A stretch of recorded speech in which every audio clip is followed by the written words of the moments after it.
Hello दोस्तों, आज मैं आपको एक कहानी के बारे में बताऊंगी जो कि है सच्चे प्यार में मिली मौत। एक लड़की थी, वह बहुत ही खूबसूरत थी।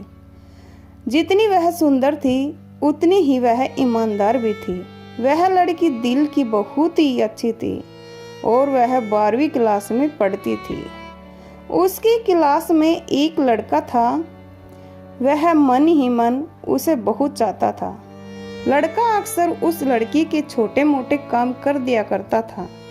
बदले में जब लड़की उसे मुस्कुराकर थैंक यू कहती तो वह लड़का उस लड़की को ये कहता था, अरे प्लीज मुझे थैंक यू मत कहिए, आखिर हम दोनों एक ही क्लास में पढ़ते हैं, तो हम दोनों एक दोस्त की तरह हैं, तो दोस्ती में नो थैंक यू और नो सॉरी। तब लड़की मन ही मन में सोचती है, अरे वाह, इसने तो बातों ही बातों में मुझसे दोस्ती भी कर ली। लेकिन उस लड़की को उसकी बातें बहुत ही अच्छी लगती थी और शायद उसके जीवन में पहली बार उसकी एक लड़के से दोस्ती हुई थी और उनकी दोस्ती इतनी आगे बढ़ गई थी कि उन्होंने 12वीं पास करके एक ही कॉलेज में एक साथ ही एडमिशन ले लिया। एक दिन की बात है, लड़का और लड़की दोनों एक ही साथ कॉलेज में घर आ रहे थे। उनका घर कॉलेज से बहुत दूर था, तो वो दोनों ही बातें करते करते अपने घर पैदल जा रहे थे। शायद दोनों को ही एक दूसरे से वह अपने प्यार हो गया था। तभी अचानक रास्ते में जोरदार बारिश होने लगी और दोनों को ही एक पेड़ के नीचे रुकना पड़ा। पेड़ बहुत बड़ा था, इसलिए बारिश की बूंदें छन छन कर उन दोनों के ऊपर गिर रही थी और उनके सारे कपड़े पूरी तरह से भीग चुके थे और वो दोनों ही एक दूसरे के बिल्कुल सट के ही खड़े हुए थे। अब लड़के से बिल्कुल भी रहा नहीं जा रहा था और लड़की भी इतनी उतावली हो रही थी कि जैसे उस लड़के का ही कुछ कहने का इंतजार कर रही हो। तभी अचानक लड़का अपने आप पर काबू न रख सका, उसने लड़की को प्रपोज कर दिया। लड़की भी मन में मन उसे बेहद प्यार करती थी, इसलिए उसने उस लड़के को हाँ कह दिया और तभी वो दोनों ही उस भरी बरसात में एक दूसरों की बाहों में ऐसे लिपट गए कि जैसे वो दोनों जन्म जन्म से एक दूसरे का इंतजार कर रहे हो। और शाम तक वो दोनों ही वहीं खड़े खड़े प्यार प्रेम की बातें करते रहे। एक बार की बात है, वो लड़की जिस लड़के का उसी पेड़ के नीचे इंतजार कर रही थी, मगर लड़के को आने में बहुत देर हो गई थी। तभी लड़की उससे बहुत नाराज होकर कहती है कि तुम्हें आने में इतनी देर क्यों हो गई, मेरी तो जान ही निकल गई थी। यह सुनकर लड़का बोला कि मैं तुमसे दूर कहाँ गया था, मैं तो हमेशा तुम्हारे दिल में ही रहता हूँ। तुम्हें यकीन न हो तो तुम अपने दिल से पूछ लो। लड़के की इस प्यार भरी बातें सुनकर लड़की अपना सारा गुस्सा भूल गई और वह दौड़कर लड़के की बाहों में लिपट गई। एक दिन दोनों ही उस पेड़ के नीचे बैठकर बातें कर रहे थे। लड़की पेड़ के सहारे बैठी हुई थी और लड़का उसकी गोद में सर रखकर लेटा हुआ था। तभी लड़की बोली कि जानू, अब तुम्हारी जुदाई मुझसे बर्दाश्त नहीं होती। तुम्हारे बिना एक पल भी मुझे 100 साल के बराबर लगता है। अब तुम मुझसे जल्दी सी शादी कर लो, वरना किसी दिन मैं तुम्हारा इंतजार करते करते पेड़ के नीचे ही मर जाऊंगी। तभी लड़के ने झट से लड़की के मुंह पर अपना हाथ रख दिया और बोला, मेरी जान, तुम ऐसी बात मत किया करो। अगर तुम्हें कुछ हो गया तो मैं भी तुम्हारे बिना जिंदा नहीं रहूंगा। फिर वह कुछ सोचता हुआ बोला कि तुम चिंता मत करो, मैं जल्दी ही अपने घर वालों से तुम्हारे और मेरी शादी की बात करूंगा। धीरे धीरे काफी समय बीत गया। एक दिन की बात है, वो दोनों उसी पेड़ के नीचे बैठे हुए थे। उस समय लड़के का चेहरा उतरा हुआ था। लड़की के पूछने पर वह बहुत उदास होकर बोला कि जान, मैंने अपने घर वालों को बहुत समझाया, पर वे हमारी शादी के लिए राजी नहीं हुए उन्होंने मेरी शादी कहीं और पक्की कर दी है। यह सुनते ही लड़की का कलेजा फट पड़ा।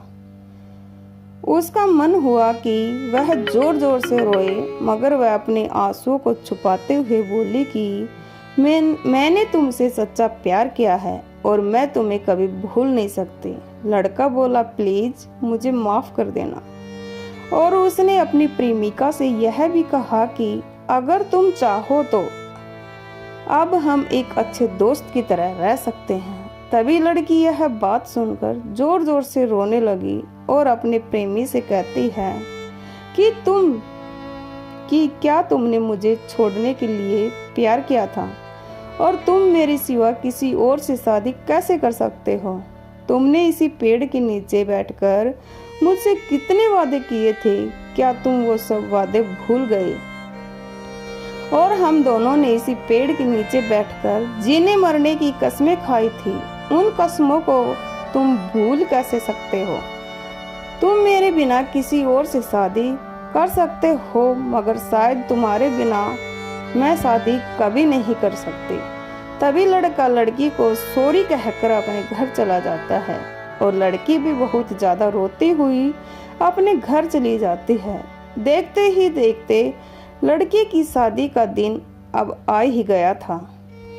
लड़का भी अपनी शादी मजबूरी में ही कर रहा था, क्योंकि उसके घर वाले उस पर बहुत ही ज्यादा दबाव डाल रहे थे और उसके पिताजी ने यह भी कह दिया था कि अगर तूने किसी और लड़की से शादी की तो उस लड़की को और उस लड़की के घर वालों को हम बर्बाद कर देंगे। इसलिए उसने अपनी प्रेमिका को शादी करने के लिए मजबूरी में मना ही कर दिया था। मगर यह बात उसने अपनी प्रेमिका को नहीं बताई थी और शादी के लिए अपने घर वालों की बात मजबूरी में मान गया। और आज ही के दिन लड़के की शादी होने वाली थी। तभी लड़की का बाप रोता हुआ बड़ी मुश्किल से लड़के के पास शादी में ही पहुंच जाता है और रोता हुआ लड़के के सामने घुटनों के बल बैठ जाता है और उसे अपने बेटे की लिखी हुई एक चिट्ठी पकड़ा देता है। तभी वो लड़का उस चिट्ठी को खोलकर पढ़ता है।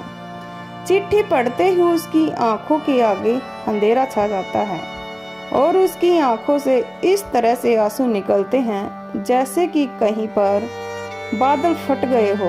उस चिट्ठी में लिखा था कि जानू, तुम्हें तुम्हारी शादी मुबारक हो। शायद इस जन्म में तुम मेरे नहीं हो सकते तो क्या हुआ, मैं हर जन्म में तुम्हारे इंतजार करूंगी। और हाँ, कभी तुम्हें मेरी थोड़ी सी भी याद आए तो तुम उसी पेड़ के पास आकर मुझे याद करना, मैं तुमसे मिलने जरूर आऊंगी। मुझे माफ कर देना जानू, अब तुम्हारे बिना मैं इस दुनिया में एक पल भी नहीं रह सकती। इसलिए उस पेड़ के पीछे वाली खाई में कूदकर मैं अपनी जान दे रही हूँ। तभी वो चिट्ठी पढ़कर उसका प्रेमी आंखों में आंसू लिए उसी पेड़ के पास भागता हुआ चला गया। और जब वो वहां पर पहुंचा तो उस पेड़ के पीछे वाली खाई के पास लोगों की बहुत भीड़ लगी हुई थी। मगर अचानक ही उसके प्रेमी ने भी यह कहकर उस खाई में छलांग लगा दी कि जानू रुको, मैं भी आ रहा हूँ तुम्हारे पास। और यह कहकर वो भी उसी खाई में कूद गया। यह देखकर वहां खड़े सभी लोग हक्के बक्के रह गए। तभी लड़के और लड़की के माता पिता भी वहां पहुंच जाते हैं और लड़के के खाई में कूदने की खबर सुनते ही उसके घर वाले बहुत ज्यादा रोते हैं और उन्हें बहुत ज्यादा पछतावा होता है कि ये सब हमारी ही वजह से हुआ है। काश हम अपने बेटे को उसकी प्रेमिका से करवा देते तो ऐसा कभी नहीं होता। ये कहते हुए वो सब बहुत ज़्यादा फूट फूट कर रोने लगते हैं। तो दोस्तों, प्यार तो सभी को एक न एक दिन होता ही है, फिर चाहे वो पुराने ही जमाने के क्यों ना हो। लेकिन वो लोग भी अपने ही बच्चों का प्यार क्यों समझ नहीं पाते। दोस्तों, अपने बच्चों के प्यार को समझो और उनकी आप पूरी बातें सुनो, तभी कोई फैसला करो, क्योंकि दोस्तों आपके बच्चे ही आपकी शान और आपकी जान है। Thank you.